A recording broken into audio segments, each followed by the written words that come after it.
अस्सलाम वालेकुम प्राइम दरख़त के साथ आपका मेज़बान बिलाल एहसन नाज़िर है।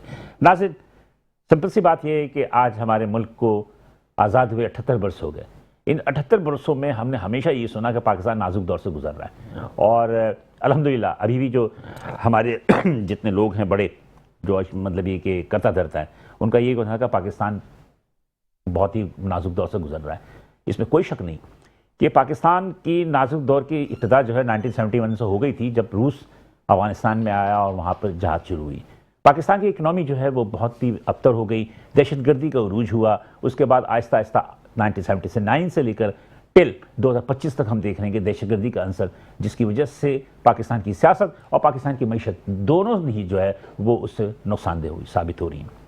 अब बात ये कि क्या हम इस बात को रोना ही रोते रहेंगे कि पाकिस्तान नाजुक दौर से गुजर रहा है? कुछ अमली तौर पर करने के हम काबिल नहीं हैं, और हम हमेशा देखते हैं बाहर की तरफ, चाहे वो मईशत के लिए हो, चाहे वो सियासत के लिए हो, चाहे वो अपने सियासी पनाह के लिए हो।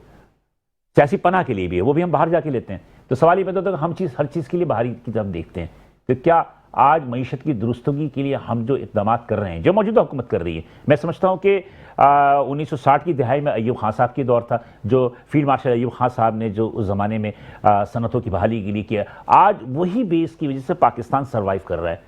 उसके अलावा हमने इतनी सारे हुक्मरान आए, वो तमाम के तमाम उन्होंने सियासत की, आपस में चपलिश की, आपस में दुश्मनियाँ की, और पाकिस्तान के अवाम को कुछ भी नहीं दिया। लेकिन मौजूदा हुकूमत जो शहबाज शरीफ की आई है 2024 से, तो अब तक हम देख रहे हैं कि इस हुकूमत की जो सिमत है वो दीगर माजी की हुकूमतों के मुकाबले में मुआशी तौर पर भी, असासी तौर पर बेहतर है। बाकी रही इस्टेब्लिशमेंट की बात, इस्टेब्लिशमेंट में फील्ड मार्शल आसिम मुनीर की मई की जंग के बाद जो मुआरका हक की जंग थी, उसके बाद जो है पाकिस्तान के अल्लाह ताला ने झंडा को बुलंद किया, और आज तक बुलंद है, जिसकी वजह से पाकिस्तान जो है वो सर्वाइव कर रहा है। तो इस बात तो तय हो गई कि मईशत कमज़ोर है या मजबूत है, वो अपनी जगह। आपको ताकतवर होना चाहिए। दुनिया ताकतवर को सलाम करती है। आज वही पाकिस्तान है जो कि 2021 में भी था, 22 में से 23 में था, लेकिन आज 25 में जब 24 में जब ये बयान महसूस हुआ, मुआरका हक हुआ जंग, उसके बाद जब पाकिस्तान का पड़ा भारी हुआ, तो दुनिया ने पाकिस्तान की ताकत को समझा, और उसके बाद हमारी उड़ान जो है, जो उड़ान पाकिस्तान, जो प्राइम मिनिस्टर ने स्कीम दी थी 2024 में, वो उड़ान पाकिस्तान की तरह पाकिस्तान आहिस्ता आहिस्ता आहिस्ता अपनी प्रवास चल रहा है। लेकिन इसके बावजूद माशी तौर पर हम बहुत कमज़ोर हैं। एक तवील अरसे के बाद 21 अरब डॉलर हमारे पास तो ज़र मुबादला आ गए, लेकिन उस 21 अरब डॉलर में भी तकरीबन 4 से 5 अरब डॉलर जो है वो गिरवी है चाइना, मुत्तहदा इमारात और सऊदी अरब के, जो कि हमने वापस करना है। अब सवाल ये पैदा होता है कि क्या माशी तौर पर हम कहाँ खड़े हैं, सियासी तौर पर हम कहाँ खड़े हैं। इसी हवाले से आज हम गुफ्तगू करेंगे। हमारा मौजूद गुफ्तगू भी जो होगा वो खास तौर पर मईशत होगी, लेकिन सियासत और मईशत हमेशा से जुड़ी रहती हैं। तो लिहाजा आज हम इसी पर गुफ्तगू करेंगे, और इस हवाले से आज स्टूडियो में जो मेहमान मेरे साथ मौजूद हैं उनसे मैं आपका तारुफ कराऊँ, उसके बाद हम प्रोग्राम को आगे बढ़ाएंगे। आज मेरे पहले मेहमान हैं जनाब जुनैद नकी साहब, जो कि साबिक सदर हैं काटी, यानी कि Korangi association of trade and industry.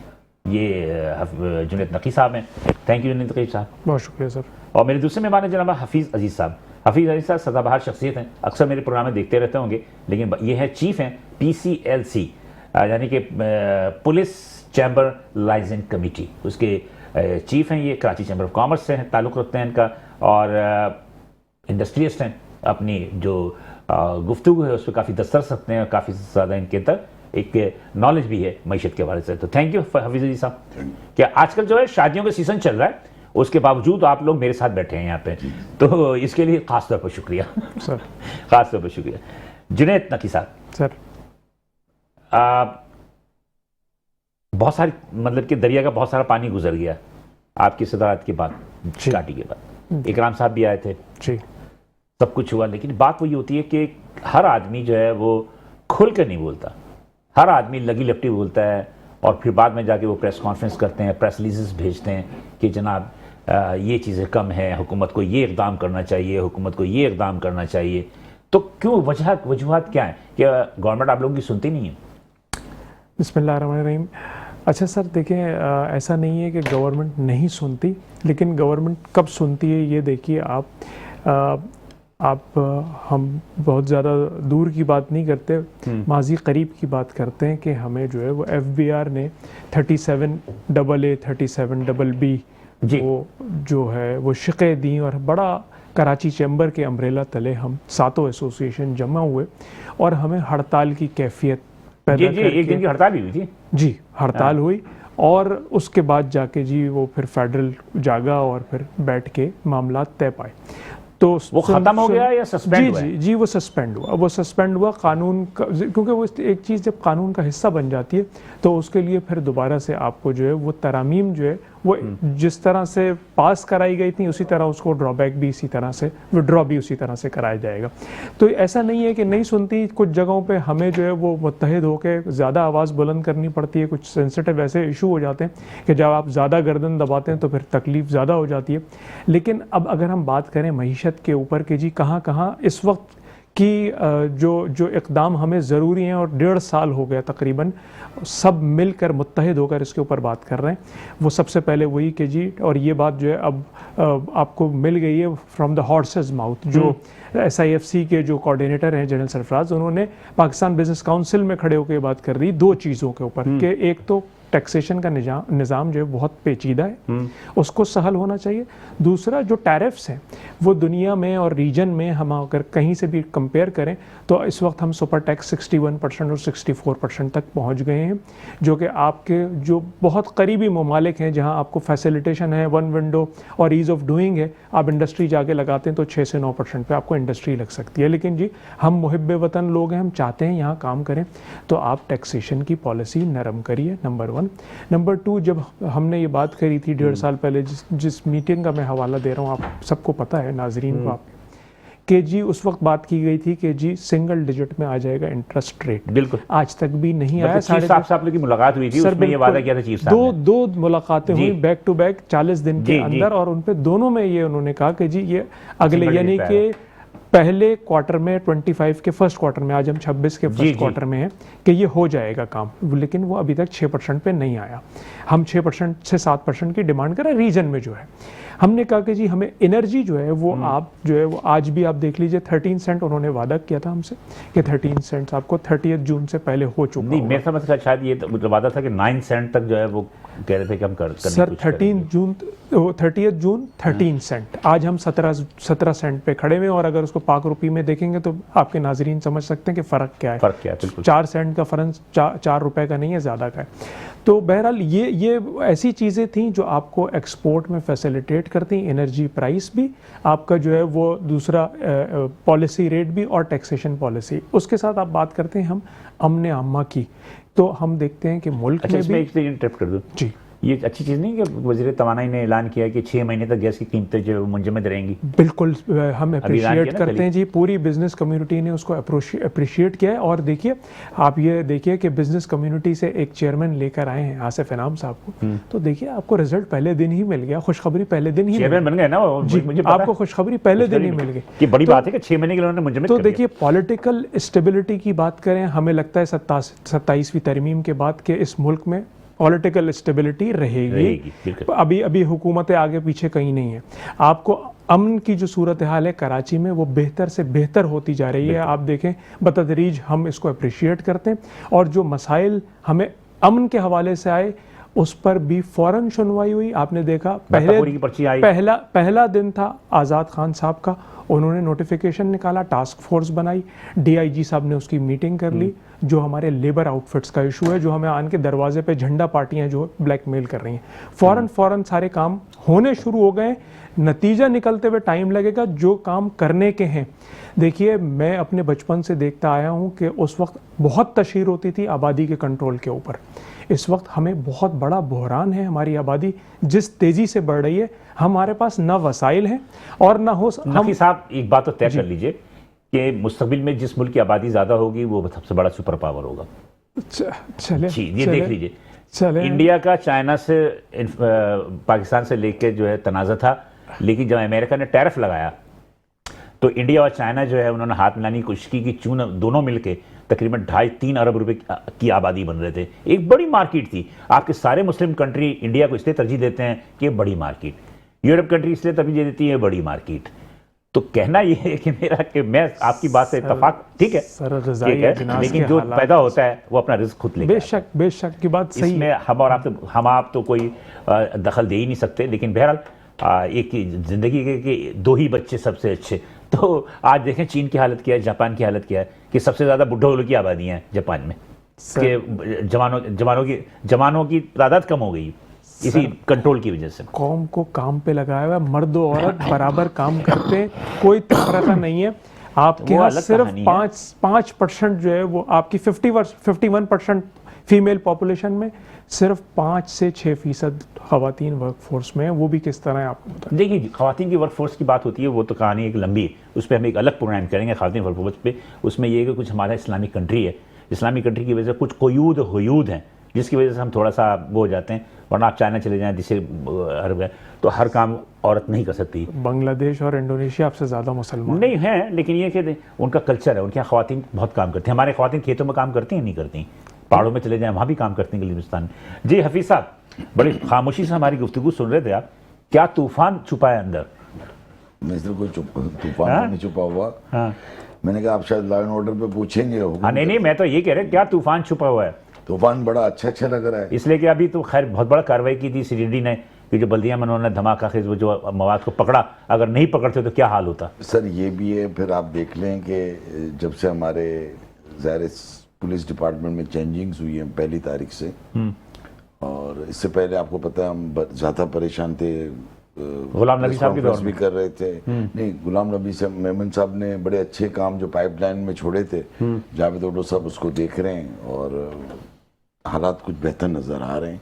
अच्छा। रिगार्डिंग टू भत्ता पर्ची, और बड़ी कार्रवाई भी हुई है और बहुत ज़्यादा एक्टिव है हमारे पुलिस डिपार्टमेंट भी और एजेंसी भी।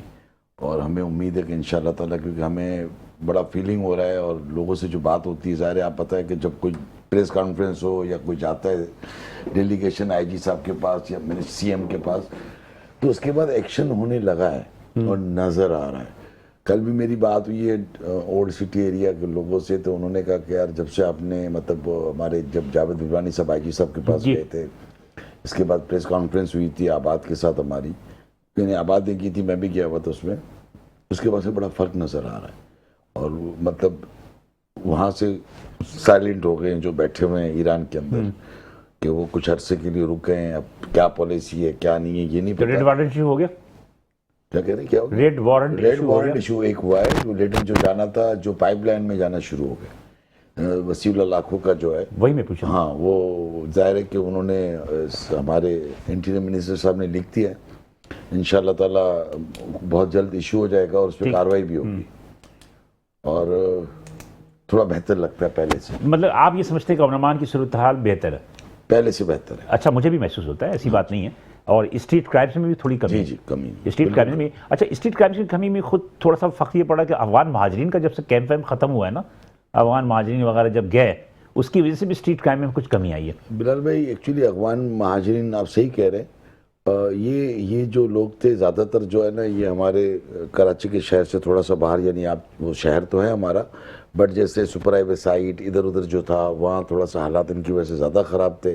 बट एक और चीज़ भी हुई है कि जो सेफ सिटी कैमरे लगे ना, उससे बड़ा फ़र्क आया कि कितने लगे हैं सेफ सिटी कैमरे? सर देखें, कितने लगे? नहीं सुनिए सर, आपकी बात सही है कि जहाँ जहाँ रोड्स कंप्लीट नहीं है, ज़्यादातर डिस्ट्रिक्ट सेंटर में रोड सड़कें टूटी हुई हैं। सेंट्रल का वेस्ट में नहीं है आधे से ज़्यादा। मैं आपको सुन लें सर, जो मेन स्ट्रीट्स हैं, जो मेन इलाके, आपका पूरा क्लिफ्टन, डिफेंस, शारा फैसल, ईस्ट में काफ़ी लगे हुए हैं। आप चाहे शारा कायदीन पे चले जाएं, आप चाहे जो है दूसरी बड़ी सड़कों पे चले जाएं, शारा कायदीन के अलावा आप कारसाज रोड पे आ जाएं। जी बिल्कुल, हर जगह आप लगे सही हुए कह हैं। रहे हैं। इससे आप देखिए चालान भी कितने हो रहे हैं। अगर आप सोचें कि पूरे कराची में लग जाएंगे तो क्या हालात होगा, क्या तो मैं हाल भी होगा, हालात भी कैसे होंगे। इसलिए क्रिमिनल्स ज़्यादातर मतलब कि जो रूरल इलाका उस तरफ ज़्यादा रहते हैं। यानी कि आप देखें ना, ये जो आपका सीटीडी ने जो आपके मवाद पकड़ा है बल्दिया कॉलोनी से पकड़ा, जो गोट से पकड़ा उन्होंने। तो मतलब ये कि इन इलाकों में तो कोई सीसीटीवी नहीं है। सर ये तो देखिए ना, आपकी जो टीम्स हैं सिक्योरिटी एजेंसी की, जो इंक्वायरी होती है या जिस तरह की इनकी टीम वर्क कर रही है, उसकी खबर पे जो है ना ये कार्रवाई होती है। बट मैं इन चीज़ों को तो इतना अंदरूनी से नहीं देखते हम लोग। बिजनेस कमेटी जो चैम्बर हमारा लॉ एंड ऑर्डर और PCLC है, हम तो स्ट्रीट क्राइम को, पता, इस तरह की चीज़ों को देखते हैं। तो हमें वाज़ेह फ़र्क नज़र आ रहा है और हम उम्मीद करते हैं और दुआ करते हैं कि अल्लाह ताला इसको और बेहतर करे और इस तरह चलता इसलिए कि आप PCLC के चीफ हैं तो लाजमी सी बात है कि आपको जो ताजर जो भी इफेक्ट है बत्ताखोरी में, स्ट्रीट क्राइम से, उसके मुताबिक आप ज़्यादा बेहतर समझते होंगे। उसकी तो शिकायत को इंतकाम में फ़र्क हुआ? जी बिल्कुल। देखिए पहले भी शिकायतें तो बहुत कम थी। जैसे आबाद ने जो प्रेस कॉन्फ्रेंस की तो उनके पास 7 या 8 जो है ना शिकायतें थी। बट उनके कहने के मुताबिक काफ़ी लोग जो है बगैर शिकायत पैसे दे रहे हैं। अभी भी दे रहे हैं? देखिए दे तो काफ़ी लोग रहे हैं, बट अब जो है ना थोड़ा सा हमें ऐसा फील हो रहा है कि वो देने वाले जो थे ना वो भी रुक गए लेने के आने के लिए, और लेने वाले जो है ना वो वैसे गायब हुए हैं। चल, मुझे यहाँ पर थोड़ा सा एक ब्रेक लेना, ब्रेक के बाद हम दोबारा होंगे, लेकिन इसके जाने से पहले मैं बता दूं कि जनाब असद आरिफ लाखा ने दुबई से हमें ज्वाइन किया है, तो उनसे भी गुफ्तगू करेंगे। लेकिन अभी छोटा सा ब्रेक लूँगा, ब्रेक के बाद दोबारा आते हैं, साथ रहिएगा। वेलकम टू नाज़रीन, प्रोग्राम देखते हैं, हम दोबारा हाजिर हैं। वक्फे में जाने से कबल जुनाद नकी साहब, साबिक़ सदर काटी, और हमारे हफीज़ अजीज़ साहब कराची चैम्बर से PCLC के, ये मौजूद थे। इनसे गुफ्तगू हो रही थी। मैं थोड़ा सा यहाँ पर आपको बता दूँ, जैसे मैंने पहले बताया कि असद आरिफ लाखा जो कि माशी तज़ीकार हैं स्टॉक के हवाले से, ये हमारे साथ दुबई से हमें इन्होंने ज्वाइन किया है। अस्सलाम वालेकुम। वालेकुम अस्सलाम बिलाल साहब। थैंक यू कि आपने हमें ज्वाइन किया और आपने हमें बात करनी। प्लेजर इज ऑल माइन जी, pleasure is all mine. Thank you sir. मुझे ये बताया असद साहब ये बताइए कि ये जो आज के स्टॉक एक्सचेंज 1,84,000 पे जा रही है और मुसलसल जो है वो तेजी आ रही है, वजूहात क्या है? बिलाल साहब देखें, पाकिस्तान स्टॉक एक्सचेंज आज की तारीख में रीजन्स की तमाम स्टॉक मार्केट के मुकाबले में आज भी मुझे लगता है कि इमर्जिंग मार्केट्स में we are the best in the region, in the entire region. अच्छा। और उसका रीजन ये है बिलाल साहब कि आज भी हमारा PE रेशो जो है वो इंडिया से, बांग्लादेश से, वियतनाम से, इंडोनेशिया से वो बहुत नीचे है, और हमारी प्रॉफिट यील्ड बहुत ज्यादा अच्छी है as compare to these countries. तो मुझे लगता है कि एक तो ये बहुत बड़ी वजह है कि जिसकी वजह से इन्वेस्टर्स कॉन्फिडेंस जो है ना वो काफी आप समझ लें कि एस्टेब्लिश हुआ है दोबारा, उन्हें अच्छी यील्ड्स मिली है। इसके अलावा एक और सबसे इम्पोर्टेंट रीजन ये है कि हमारे जो बैंकिंग सेक्टर है, हमारा जो सीमेंट सेक्टर है, हमारा ऑयल एंड गैस सेक्टर है, उसने जो है ना लास्ट ईयर में जो बहुत सारे financial profits, history high financial profit hits किए हैं, उसका रीजन ये है कि जो बैंकिंग सेक्टर ने मोर देन 88% यील्ड दी आपको पूरे साल में, because of the higher KIBOR rate. They are at their best, इन्होंने अपना life time best profit hit किया है। तो मुझे लगता है कि अभी मार्केट में मजीद बहुत पोटेंशियल है, ऑल्दो इंडेक्स बहुत ज्यादा हाई है, so the investors should be little more cautious at that particular period of time. But मुझे आगे भी लगता है कि ये रैली मजीद फ्लरिश करेगी, और मुझे लगता है कि जो अगली मॉनेटरी पॉलिसी है आपकी 26 जनवरी को गालिबन, होपफुली उसमें भी जो है ना कोई अच्छी न्यूज हमें सुनने को मिलेगी मार्कअप रेट की हवाले से। इसके साथ ये जो 50 बेसिस बाजार में ये भी खबरें ज़ेरे गर्दिश है कि 50 बेसिस जो आपके 50 बेसिस जो आपके 50 बेसिस जो आपके 11% में से कम हुए, तो उसका क्या इम्पैक्ट पड़ा स्टॉक मार्केट पे? इसलिए कि मेरी अपनी इत्तला के मुताबिक तो ये कि IMF राजी नहीं है आपसे। IMF कहती है कि मजीद नीचे नहीं जाना चाहिए। मेरी इत्तला के मुताबिक 26 जनवरी की मॉनेटरी पॉलिसी में मजीद 50 बेसिस पॉइंट आप डिस्काउंट देखेंगे। और हमें जो इत्तलात आ रही हैं वो ये भी है कि सुपर टैक्स के हवाले से भी एक मुस्बत खबर आने वाली है, और मुझे लगता है कि उससे यकीनन सरमायाकारों का कॉन्फिडेंस मजीद। सुपर टैक्स खत्म कर रहे हैं और सुपर टैक्स खत्म कर रहे हैं? जी सुनने में आ रहा है कि सुपर टैक्स खत्म किया जा रहा है, और मुझे हुकूमत की माशी तरजीहात देखकर ये लग रहा है कि कोई बड़ी बात नहीं है कि हम 3 महीने के बाद एक और प्रोग्राम में बैठे हो और इंडेक्स 2 लाख से ऊपर जा चुका हो। गुड। तो मतलब कि 2 लाख से ऊपर जाएगा, चांसेस हैं? बिल्कुल बिलाल साहब, अभी बहुत सारे सेक्टर्स ऐसे हैं जो अंडर परफॉर्म्ड हैं, और मुझे लगता है कि जब वो अपनी सही वैल्यू को अचीव करेंगे तो मार्केट डेफिनेटली 2 लाख का बैरियर क्रॉस कर जाएगी। अच्छा, एक चीज और भी है, फौजी फाउंडेशन ने खरीदा आपके PIA और आरिफ हबीब कंसोर्शियम ने मिलकर खरीदा। फौजी फाउंडेशन में $1 अरब जो है यूएई गवर्नमेंट ने इन्वेस्ट करने का ऐलान किया है, यानी उनके शेयर्स वगैरह ले रहे हैं। तो मेरा अपना जाती राय है कि यूरिया सेक्टर में भी और मेडिसिन सेक्टर में भी कुछ उठाव के जो है आसार नजर आ रहे हैं। बिल्कुल बिलाल साहब, देखिए यूरिया सेक्टर जो है ना, वो आज की तारीख में स्टॉक एक्सचेंज में उसका जो ओवरऑल कंट्रीब्यूशन है, as long as the yield is concerned, it's about 68 to 75%, जी, which is a huge percentage.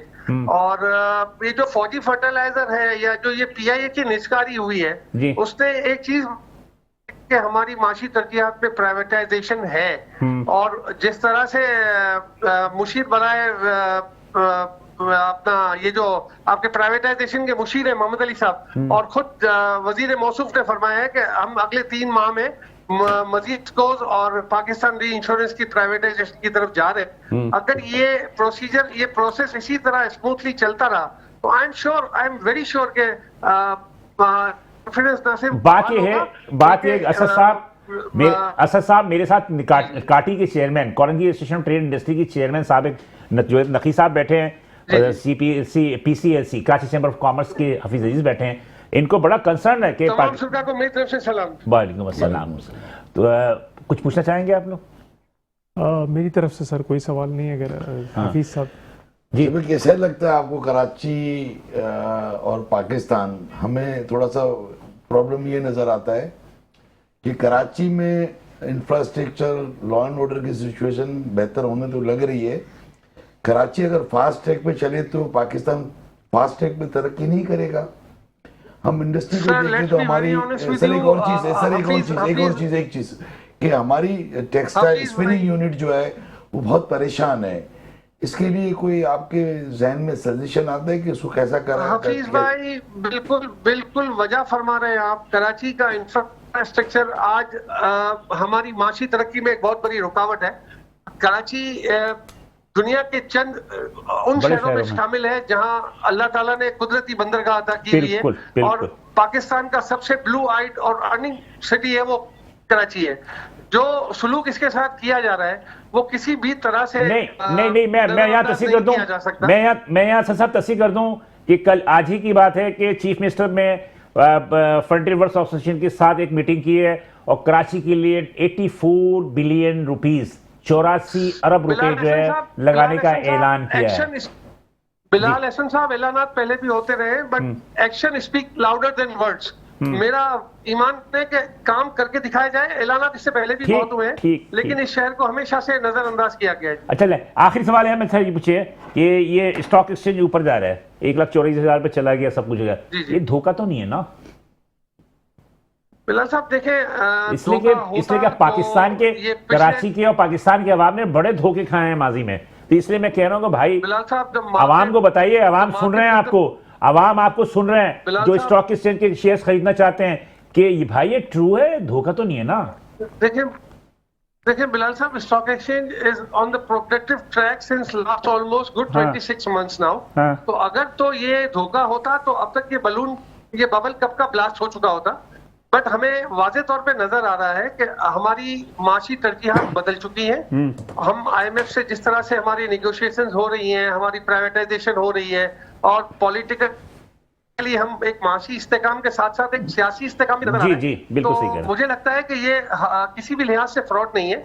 चले, अच्छा करें, इसलिए कि सोने के रेट में तो शको शुबे में मुब्तला ना करें तो बेहतर होगा। सोने के रेट में तो आपको पता सट्टा चल रहा है, सोने के रेट में सट्टा चल रहा है। कहाँ 4 लाख 4.5 लाख रुपए तोला हो गया सोना। अब तो वो तो गरीब जो है सिर्फ उसकी तस्वीर देख के ही जो है खुश हो जाया करेगा। तो कहने का मकसद ये है कि हमारे यहाँ एक तारीख रही है कि सीढ़ी पे चढ़ाते हैं आवाम को, फिर नीचे से सीढ़ी खींच लेते हैं। तो बहरहाल आपको ही पता है माजी में क्या होता है। बहुत शुक्रिया असद आरिफ लाखा साहब, ये थे दुबई से मैंने ज्वाइन किया था, स्टॉक एक्सचेंज के ये एक्सपर्ट हैं जिन्होंने गुफ्तगू की। मैं तो उसको अप्रिशिएट करता हूँ कि उन्होंने बहुत उम्मीद दिलाई है। जी जुनैद साहब, खुश हुए आप? जी जी कि 50 बेसिस मजीद कम होने की तो बहलाने को गालिब ये ख्याल अच्छा है। देखिए अच्छी खबर पर खुश तो हुआ करें। नहीं अच्छी खबरों पे नहीं, हम तो एक्शन जो बात कर रहे थे ना, तो एक्शंस नजर आ रहे हैं। कराची में भी नजर आ रहे हैं। रफ्तार पे हमारी थोड़ा सा सवालिया निशान है कि रफ्तार बढ़ा लीजिए, काम की रफ्तार और काम की क्वालिटी। 84 अरब रुपए ऐलान किया है आज फ्रंटियर वर्क्स एसोसिएशन के साथ, इनकी मुताकरात में कराची की मुख्तलिफ सड़कों के सर- हवाले से, इंफ्रास्ट्रक्चर के हवाले से? सर ये जो काम है ना, ये आपको होता हुआ बहुत और अच्छी स्पीड में नजर आएगा, क्योंकि इसलिए आपने कि ऑर्गेनाइजेशन काटी के पास बड़ी तरक्याती काम हो रहे हैं ना, इसलिए सारा होपफुल है। नहीं, आप hopeful अपनी नहीं। calculate- देखिए- आप जो है ना फिगर को सही कर लें, क्या 111 अरब है टोटल। नहीं, अभी जो आज जो हुआ ना सर 26 अरब और से अप्रूव हो गए। हो गए, लेकिन ये है कि हाँ 26 अरब और अप्रूव हो गए, तो 111 अरब अगर मिसाल के तौर पे 111 रुपए कराची पे लग गया, इससे चलिए 111 ना लगे, उसका अगर आधा भी लग गया, नहीं तो आधा कहाँ जाएगा? आपको भी नहीं, पता नहीं, कहाँ आप जाएगा? जब आप देखिए- कहते हैं कि आधा भी लग जाए तो देखिए आधा बात कहाँ है। जाएगा? ये देखिए- आपको भी पता है, मैं मुझसे क्यों बुलवाने चाह रहे हैं? मैं नहीं, आपने कहा तो देखिए सर, आधा भी लग- मैं कह रहा आधा खजाने में रहेगा, आधा लग जाए। जी ओवरऑल कराची की भी और कोरंगी इंडस्ट्रियल एरिया की भी अगर हम बात करें, क्योंकि कोरंगी में मेगा प्रोजेक्ट्स हैं बहुत सारे, बहुत सारे हो रहे हैं यार। और देखिए माशाल्लाह। आप देखें ये शाहरा शहीद भुट्टो जो है वो इस वक्त कायदाबाद से आगे निकल गया जी, है। जी, जी, कायदाबाद बिल्कुल। तक तो आप काठौर सफर तक कर जाएगा ये। सकते हैं। आपका नया ब्रिज हमें मिल गया है, ताज हैदर ब्रिज। जाम सादिक भी कोरंगी आपका इंडस्ट्री- renovate हो जी, गया। ताज हैदर ब्रिज खुल गया, खुल गया। ऑपरेटिव। दूसरा एक ब्रिज तो ये जाम सादिक बंद हो जाएगा?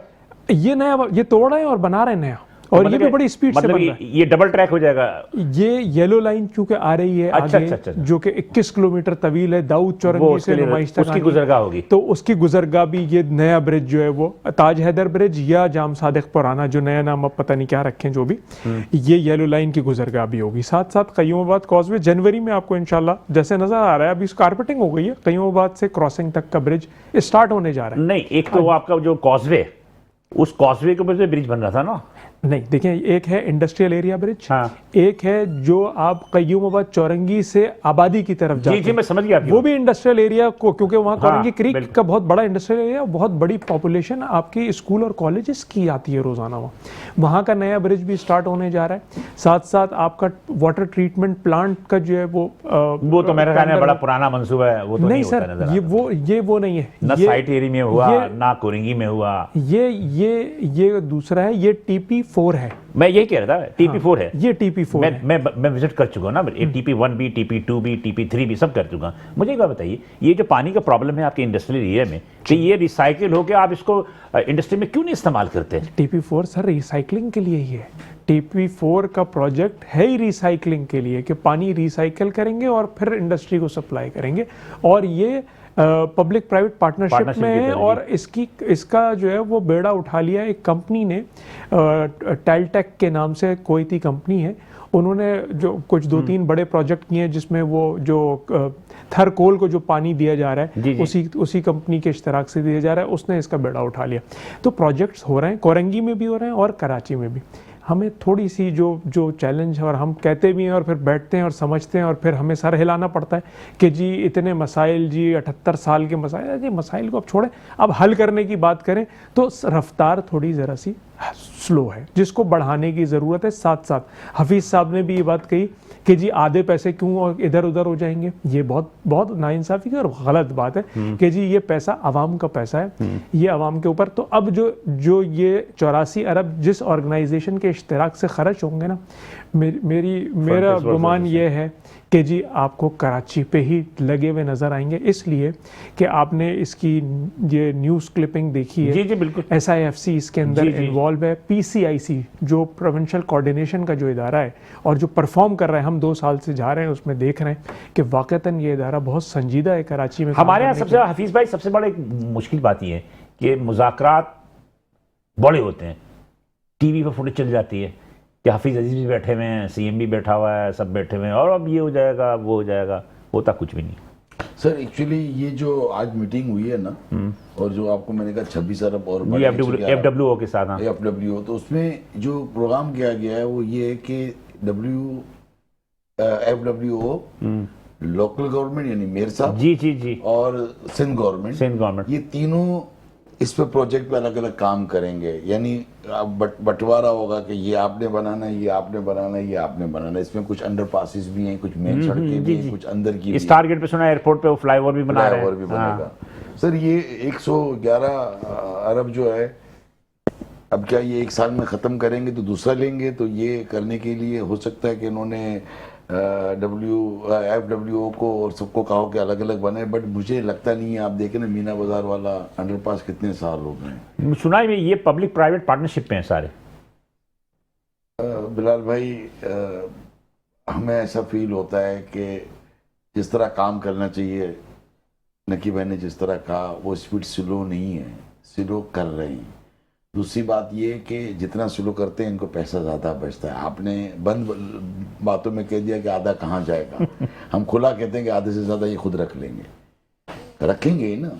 अगर ये पैसा पूरा लग जाए तो कराची कहाँ से कहाँ निकल जाए। पोर्ट हमारे पास है, हर चीज़ है, यहीं से सारा सामान है। नेचुरली सिंध गवर्नमेंट पे प्रेशर है पंजाब गवर्नमेंट का, जो नहीं, पंजाब में प्रेशर मरियम नहीं है। नवाज जो काम कर रही प्रेशर नहीं है, हैं उसका प्रेशर है। नहीं प्रेशर नहीं है, बहुत प्रेशर। प्रेशर नहीं है सर, प्रेशर नहीं है जी हम तो ये शुक्रिया अदा मुकाबला है, मुकाबला करना है। तो प्रेशर ही है ना कि एक आदमी लाहौर से होके आता है, वो कहता है यार वहाँ ये वहाँ वो। अगर आप सिंध गवर्नमेंट और सिंध गवर्नमेंट के लीडरान के जो वो देख लें, स्पीचेस देख लें, तो वो कहते हैं हमारा तो पाकिस्तान में किसी सूबे से मुकाबला ही नहीं, हमारा तो इंटरनेशनल है।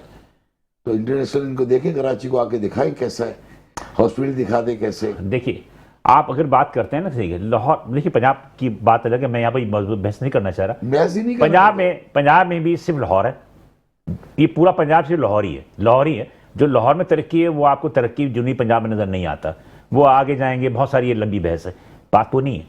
एक मेगा सिटी है लाहौर, एक मेगा सिटी है कराची।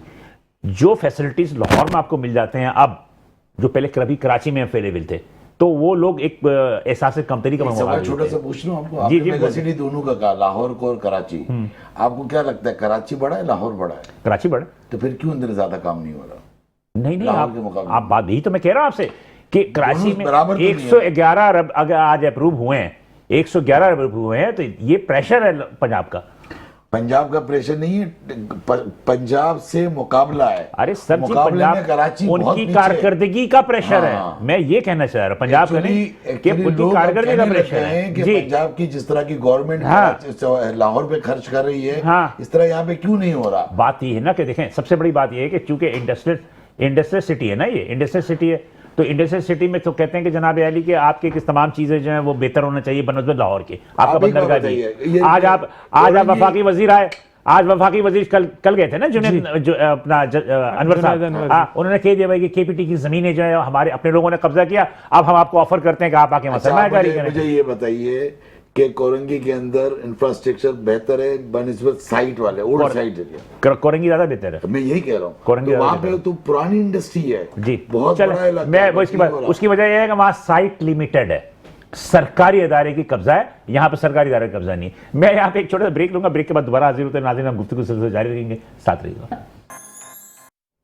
वेलकम नाज़रीन, प्रोग्राम देख के हम दोबारा हाजिर हैं और बातें तो बहुत सारी हुई, लेकिन मेरा ख्याल है कि मैं पहले जो है वो जुबैर मोतीवाला की तरफ चलता हूँ, जो कि मेरे साथ टेलीफोन लाइन पर मौजूद हैं, और इनसे भी बात करते हैं, जो कि हैं साबिक सदर हैं कराची चैम्बर ऑफ कॉमर्स के, और बीएमजी ग्रुप के जो है सरबराह भी हैं, बिजनेसमैन ग्रुप के, कराची चैम्बर ऑफ कॉमर्स। जी अस्सलाम वालेकुम जुबैर मोतीवाला साहब। वालेकुम सलाम। सर सॉरी, आपको मैंने जहमत दी है, मुझे पता है कि आप दावत में हैं, लेकिन इसके बावजूद जो है हमने आपसे इंसिस्ट करके लिया और आपने हमारे लिए टाइम निकाला। जुबैर भाई, मुख्तसर गुफ्तगू, बहुत ज़्यादा नहीं, मुख्तसर गुफ्तगू ये कि आज सीएम साहब ने एफडब्ल्यूओ के साथ मिलकर एक इजलास की और तकरीबन 111 अरब रुपए कराची के इंफ्रास्ट्रक्चर को बेहतर करने के लिए मुख्तस किया है। तो as a Karachi chamber of commerce के साबिक सदर, बीएमजी ग्रुप के सरबराह होने के नाते, कराची का शहरी होने के नाते, क्या तासुरात हैं आपकी? मैं समझता हूँ बड़ा खुशाइन है, बहुत ज्यादा अच्छा है, होना चाहिए।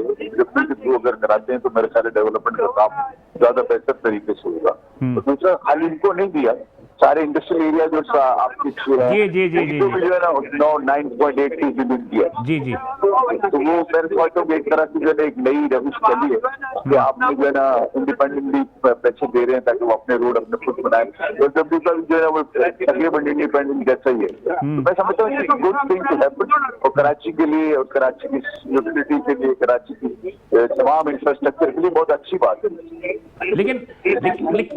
लेकिन मुझे इतना बता दीजिए ना, इतना बता दीजिए कि क्या आप समझते हैं कि 111 अरब रुपए हकीकत तौर पर लग जाएंगे?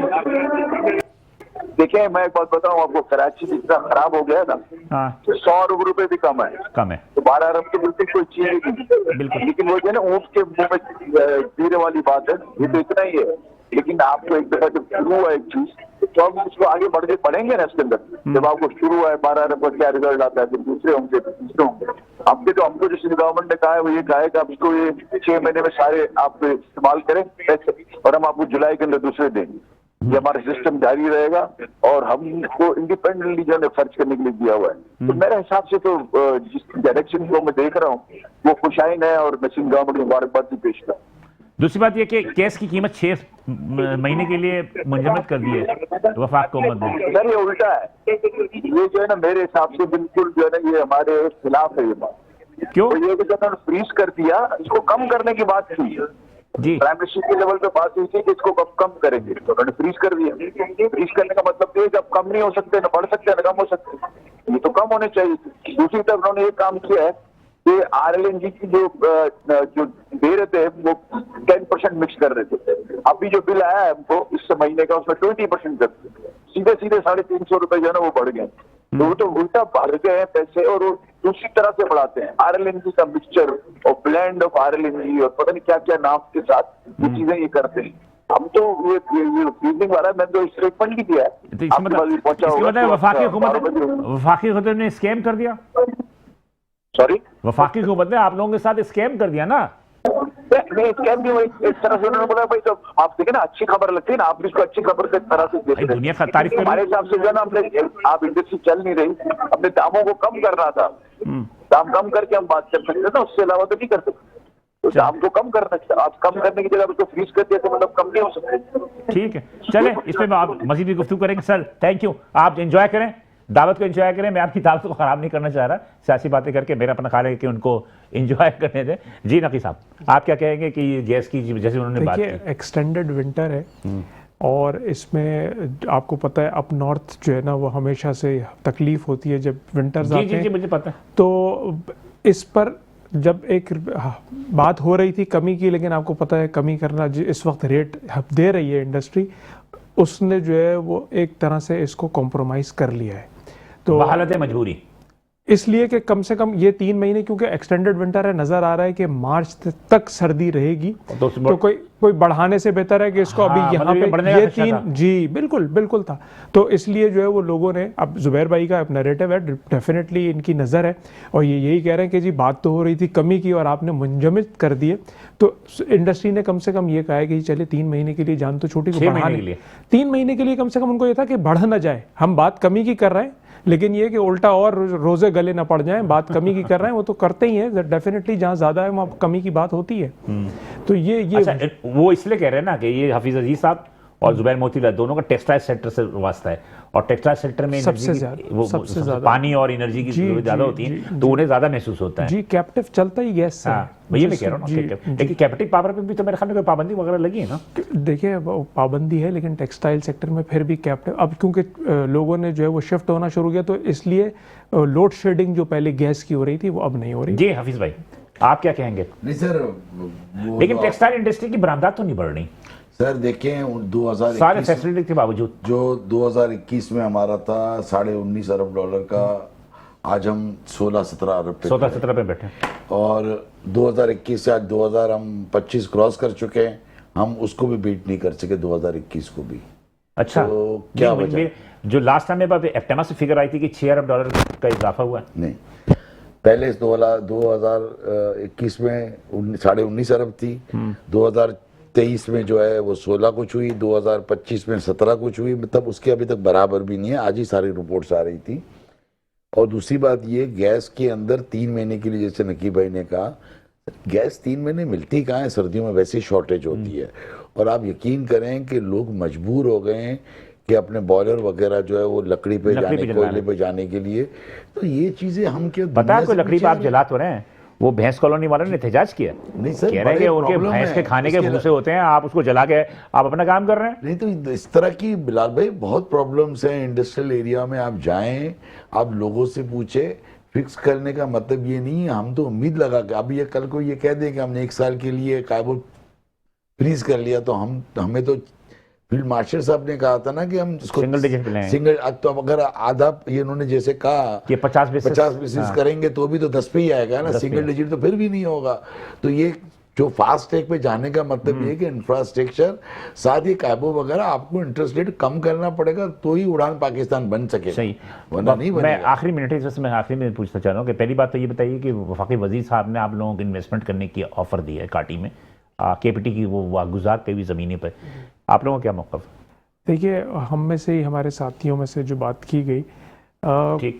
जब आप स्टेट ओन एंटरप्राइज को प्राइवेटाइज करने की जल्दी बात कहिए, कर लेकिन रहे हैं, यहाँ तो हमारा ये मौक़िफ़ है कि जी पाकिस्तान रेलवे को भी और जो ये, क्योंकि मिनिस्ट्री उनकी बहुत बड़ी है, बहुत बड़ी, लेकिन KPT और PNSC में आप अगर पब्लिक प्राइवेट पार्टनरशिप की बात कर रहे हैं तो आप प्राइवेटाइजेशन की बात भी कर सकते हैं साथ साथ, कि आपको इतना जिस इदारे में इतनी बड़ी लीकेजेस हो ना, उसमें आपको कोशिश करनी चाहिए कि इदारे को प्राइवेट कर दें। ठीक है, बहुत शुक्रिया सर दोनों मेहमानों को। आप कुछ कहना चाहते हैं आखिरी अल्फाज में? जल्दी। नहीं, मैंने तो ये इसी तरह क्या था कि बस इसी तरह अगर इंटरेस्ट रेट या उन्होंने 50 बेसिस का है, मेरे हिसाब से तो 150-200 बेसिस होना चाहिए। लेकिन मेरा अपना जाती रहा है माजरत के साथ हाथ जोड़ के मैं कैमरे के सामने कह रहा है कि हम शरह सूद को कम करने बढ़ाने में इतना ज़्यादा तस्करा करते हैं।